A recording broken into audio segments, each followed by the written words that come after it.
Welcome to Buffzone. My name is Kyle Ringo. This is Neil Welk. We cover the University of Colorado football team for the Daily Camera newspaper.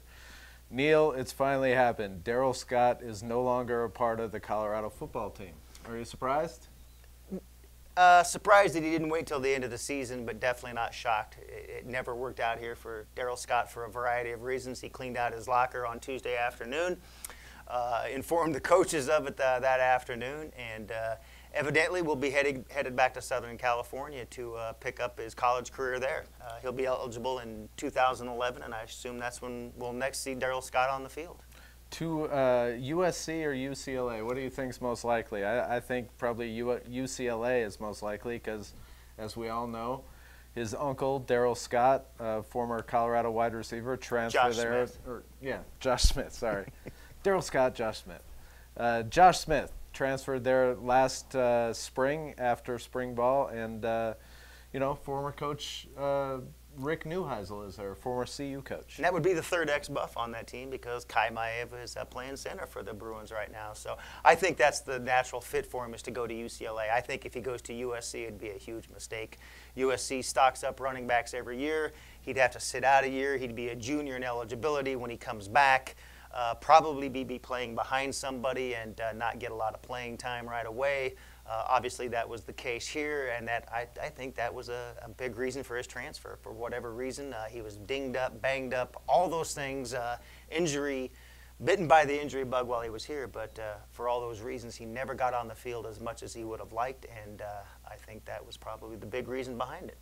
All right, so why didn't he get on the field as much as he would have liked? I mean, that's what everybody wants to know. That's what's on everybody's mind. I think the first thing is injuries. I think the first thing is injuries. I mean, the kid did have arthroscopic surgery on his knee, what was it, 2 weeks ago? I mean, he's the one that always said that he was, dinged up, banged up about half the time. He wasn't healthy the other times. I honestly, if I look at it, from watching the scrimmages, and you saw as many scrimmages as anybody, you saw as many of the fall camp practices as anybody over the last couple of years.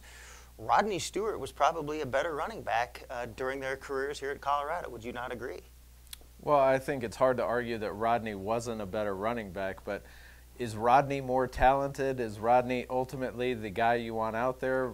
If you compare the two, I'm not so sure about that. I just sort of come back to the whole thing about where this coaching staff is going and what they're trying to do in terms of getting the best talent on the field. It's been a problem since day one with these guys. And now, when you saw him though in scrimmages, you saw him in the fall scrimmages. I mean, the last scrimmage that they had, he ran 11 times for 16 yards. Rodney Stewart had, significantly more yards. They're both playing against the same defenses. And again, maybe if you give Darrell Scott 20, 25, 30 carries a game, he picks up a head of steam and gets to be better. Maybe he's a Rashaan Salaam type of back. I would have loved to have seen that kind of occurrence happen, but it never did. Part of it was injuries. And again, you're right, coaching staff, I think, had something to do with it. I think there's also another factor. The entire time Darrell's been here, the offensive line has been young, inexperienced, trying to find its way. I mean, last week's effort against Missouri is a perfect example, minus 14 yards rushing. I think one of the reasons why Rodney Stewart, who's a small guy, quick, one of the reasons why he's so successful in his time here is because he makes people miss. He gets yards out of nothing. Right. Yeah. He can make a guy breaks through the line, he can make that guy miss and still gain some positive yards, whereas Darrell's a much bigger guy, needs some holes to run through, which I'm sure he'll probably find in his next opportunity, whether that's UCLA or USC. And if he gets those holes to run through, Darrell is clearly a playmaker. I mean, we've seen it on kickoff returns.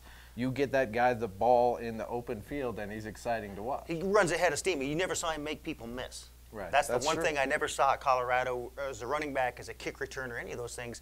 Great speed, powerful back, could knock people over, but never saw him make people miss. And I think that's the one thing that I wish I could have seen at Colorado was him have the opportunity to do that. Hopefully, and I wish the best for the kid because he's a good kid. Right. I hope he goes on to UCLA and has a I hope he has a great career there. The curious thing now is Colorado has recruited 2 5-star running backs in the last 10 years. Neither one of them finished their careers at Colorado. Yeah, the other guy was Marcus Houston. Marcus Houston also had a very similar situation. Exactly. #1 running back in the nation, according to the recruiting services.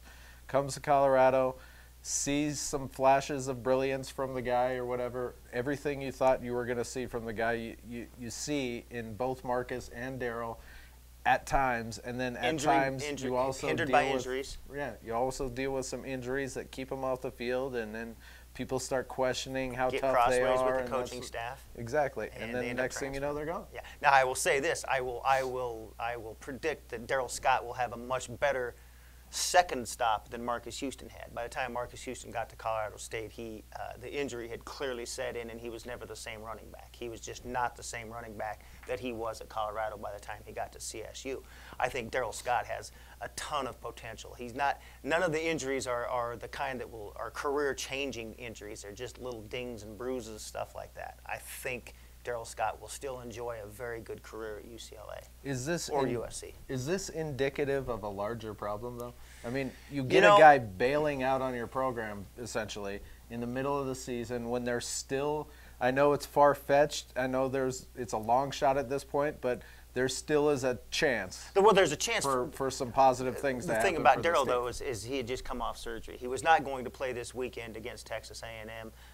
Maybe come back against Iowa State, but again, he was going to be behind Rodney Stewart. He was not going to get the bulk of the carries by any stretch of the imagination the rest of the year. So, I think if you want to look at what's indicative of the program, you have to look at the big picture and say, okay, Josh Smith has left, Kai Maeva left, Daryl Scott left, and I think you have to start looking and seeing, the attrition from this program certainly is becoming a question mark that they have to fix that in a big hurry. And so how do they fix that? I mean, some of these guys are clearly leaving because, playing time. Right. Their playing time. Their official reason is that, personal reasons. Personal reasons, wanted to go home, wanted to be closer to home, yada, personal yada, reasons yada. Equals playing time. Yeah, exactly. Daryl Scott's leaving because he's not the featured back. I mean, we can talk about wanting to be closer to family. We can talk about anything you want to. Daryl Scott is leaving because he was never the featured back here. Josh Smith left because he was never the wide receiver that was on the field every play of the game. That's what he wanted to be. He wasn't. Kai Maeva, they switched to fullback. He wanted to play offensive line. There's all those things. So I think you have to ask yourself, and I think the coaching staff has to take a long look at this and decide, okay, how can they prevent this from happening again? My guess is that coaching staff is going to be back next year. This is not the last year of the Dan Hawkins era. I think there's going to be at least one more year. So they need to look at those and see if they can come up with some answers. All right, so we're done with Daryl Scott for now anyway. Well, we're done with Daryl Scott at Colorado for... Yeah.